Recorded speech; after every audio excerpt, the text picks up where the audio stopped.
Alright, YouTube, well, I'm back with the promised video, Flash, Episode 2, Paradox. Okay, so, in this episode, this is after Barry's gone back, after he's returned to the timeline he thinks is normal, but it's messed up. So, I'm going to explain what's going on for everybody post-Flashpoint.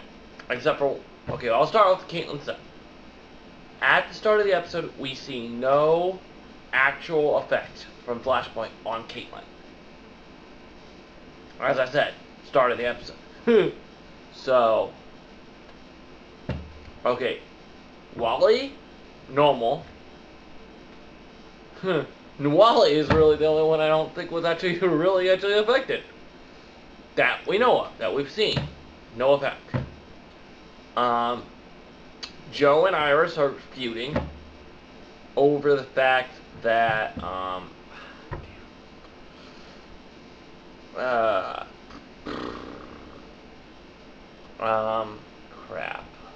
or the fact that,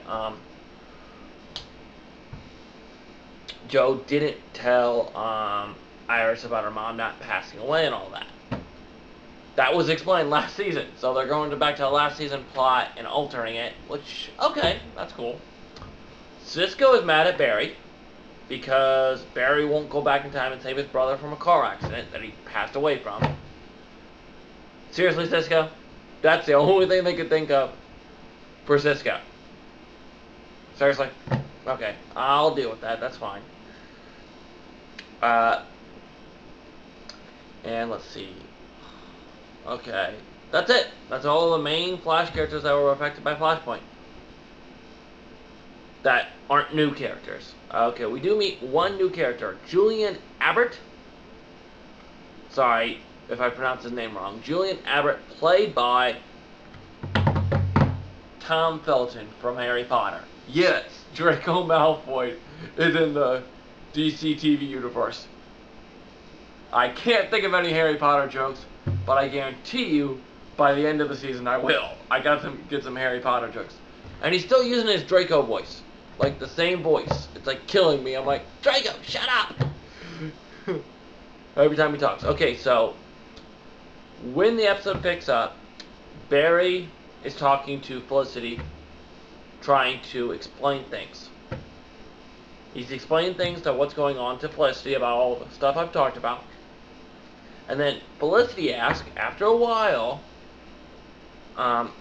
after he explains what's all going on with the Flash characters, which I've already gone over, and he tells them about the new guy, Julian, who doesn't like Barry, for some odd reason.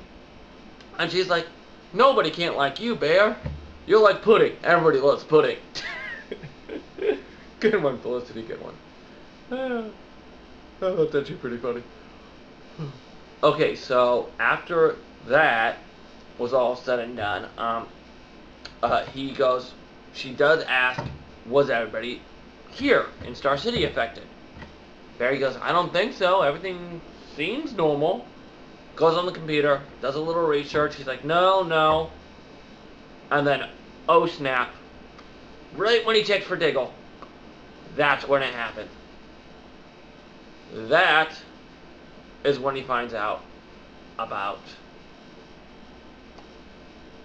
Diggle having a son named John. Flashpoint. So they got rid of the little girl and now gave him a son named John.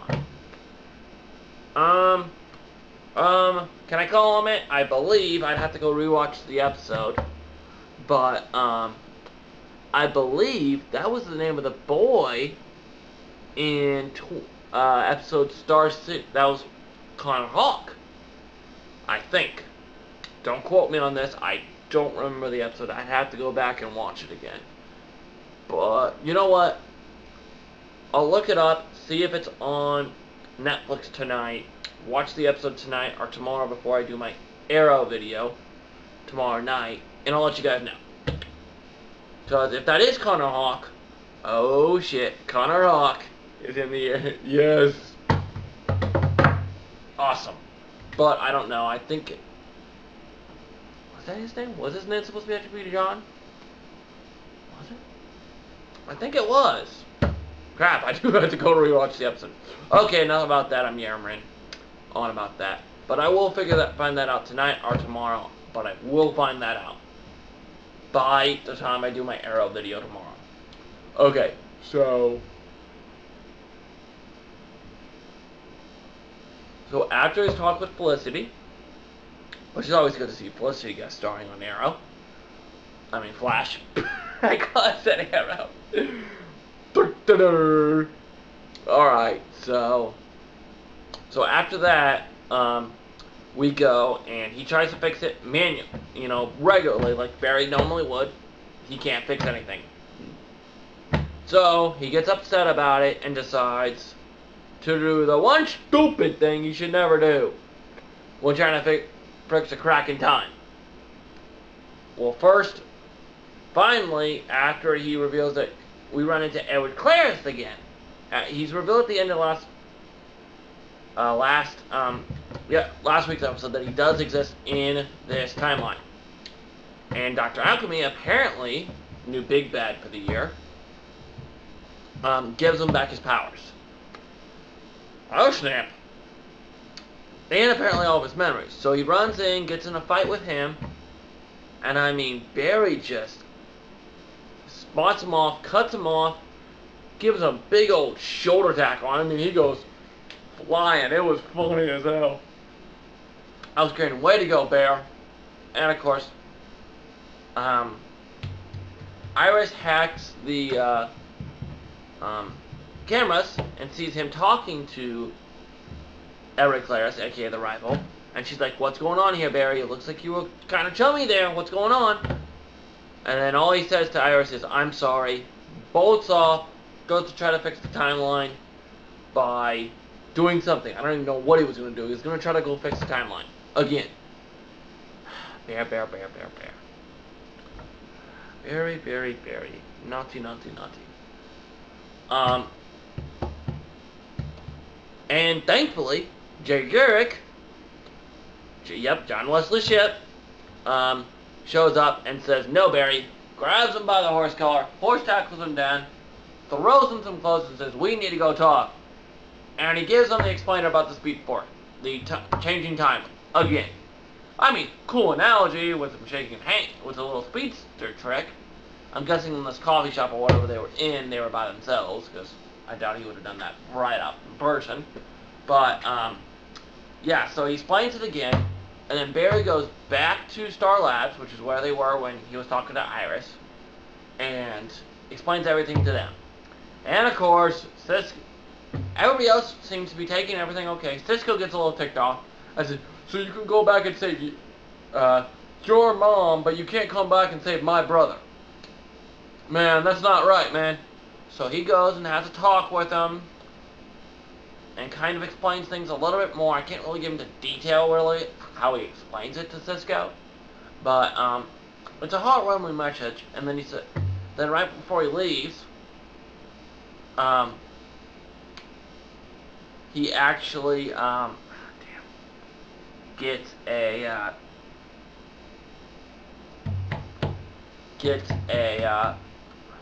he tells him, I'm sorry, I don't know how many times I've said this, but I'm so sorry about your brother. Leaves, ends up, and he goes and tries to fight the rival again. And it was at the same set they used last week, same location. And he gets in a fight, and rival's standing on top of the thing, he's all smirk, going to a villain mind talk. He's like, what, you don't got your sidekick with you this week? Oh, damn, he just did it. He just called Wally West, Kid Flash, his sidekick. He's like, what, no sidekick this week? Well, I brought a friend. Dr. Alchemy hits him with some kind of magic spell, alchemy spell, or something like that. I'm not really sure how they're going to explain his powers yet. But it looks like it comes from a crystal. Hey, maybe he's using the Sorcerer's Stone. Oh god, that was terrible. That one was bad. I'm sorry, guys. I was trying to throw a Harry Potter joke in there, and I'm sorry. That's the best one I could think of. I'm sorry. Alright, so, and of course, he's just whooping the shit out of Barry. Just whooping the shit out of him.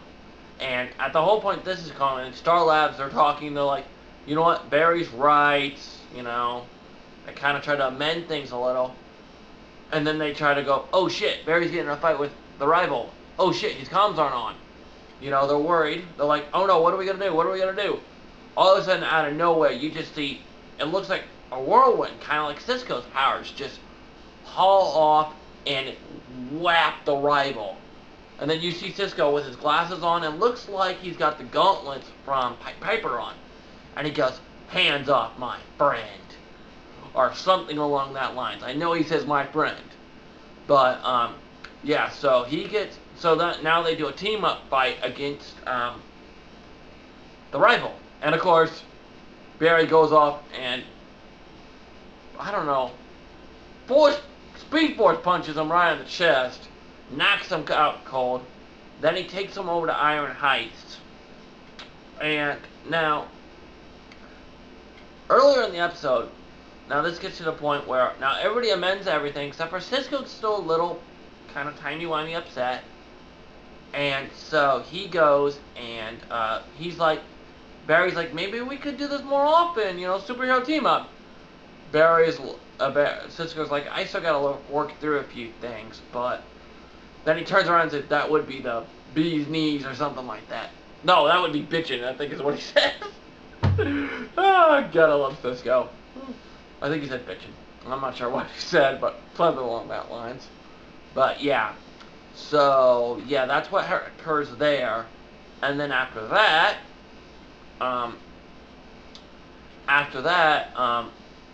Barry's talking to, after everybody else is gone, you know, Iris and Joe were apparently on good terms again, and they were going to Jitters, and he's like, you stopping by Jitters? I'm like, yeah. My treat. He's like, yeah, I'll come with you. My treat. Joe says my treat to Iris, and Wally's like, I'm in on this.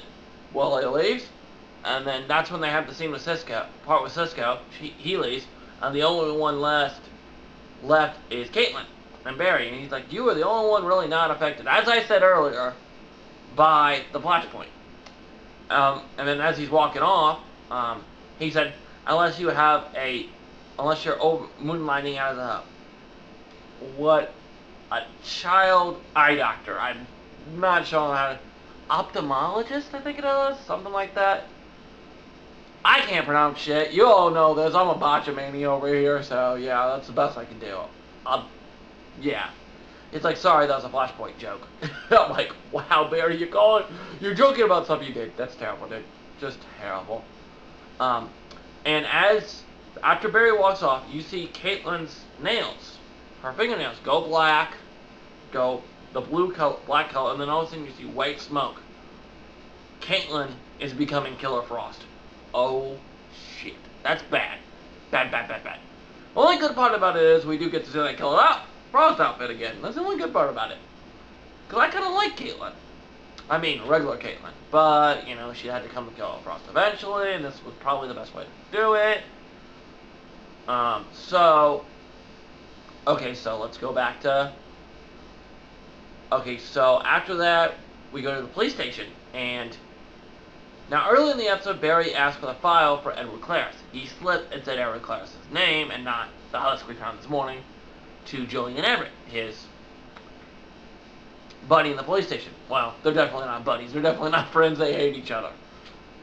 And I don't blame them, because Tom Felton's character is a bit of an ass. But that's what Tom Felton's good at playing. A bit of an ass character. I mean, that's what Draco was a bit of an ass. But okay, so later, at the end of the episode, he's like, oh, here's Edward Claris' file, finished file, if you want to take a look at it. I'm like, he's like, aka the rival, which is what the Flash called him, and then he's like, I don't like you. The reason I don't like you is you're good at playing this big, good boy act, and there's something wrong about you, Barry. And I'm like, damn! He is an asshole. Because, of course, he couldn't tell him how he knew Edward Claris' name. So stupid, Barry! You should have said it in the first place! So stupid! Alright, so, what happened after that? Oh, after that, we see Edward Claris in prison at Iron Heights, apparently. Apparently, in this timeline, they're not using the pipeline as a as a prison anymore. Thank God. And now they keep him at Iron Heights. Good call. Good call. So he's there in Iron Heights, and he's talking to Dr. Alchemy. And he says, "You have failed me. You have failed." He's like, and now his cousin's like, "Give me one more chance. Give me one more chance." And all you see is Dr. Alchemy's hand come out of nowhere, choking out Edward Claris, and throws him up against the wall, choking him. And then he throws him. It looks like he's throwing him down, but we can't really see because that's when the episode cut and ends. Okay, so that's the episode. Another great episode again. Man, the CG was good. I mean, I did like how the Arrival had an orange. I didn't talk about this last week, which was my fault. An orange lightning to Barry's red, which is cool. At least it's not yellow again or blue like it was last year. At least they're changing colors up. And so I like that. I think the episode was well done again. I'm just kind of hoping. Now it looks like we're going to get our normal Cisco back, hopefully next week. Hopefully. Because he does make a name. He does name Doc Alchemy, as Barry was calling him. It's like a doctor. Dr. Alchemy. So he calls him, gives him a nickname. So it looks like old Cisco's kind of peeking back in. So hopefully next week we have him back. But yeah, overall I did really enjoy the episode. Now next week it looks like it's going to be, this is when Jesse Quick and Harry come back. Yes! Because I love Harrison Wells. So that'll be interesting. And it looks like Jesse Quick's now a speedster, which he was in the comics as well. So that's good. I mean, Barry needs a crime-fighting buddy. Because, you know, him by himself all the time, I mean, he's got Team Flash, but no one's ever out there with him. I was kind of hoping they would. Hopefully they're working on Cisco, a suit. Which is why they're not going to have him time fighting, because they're working on his suit. Well, Jesse Quick's, you know. And at the end of the trailer for next week's episode, you hear Harry go, "Run, Jesse, run." Kind of like the evil Harrison Wells did in Season 1 to Barry, where he goes, "Run, Barry, run," at the end of the season, when he's trying to get him to do the whole thing in order to open the wormhole, which ended up being a big old mess, which is what carried Robbie Raymond. So it was nice to hear that line again in a different context. But okay, I'll go over more of that next week in the episode. But I will let you guys all go for today. This has been a Flash recap with your boy Jackrabbit here. I will catch you all next time. Peace. And I'm out. See you tomorrow.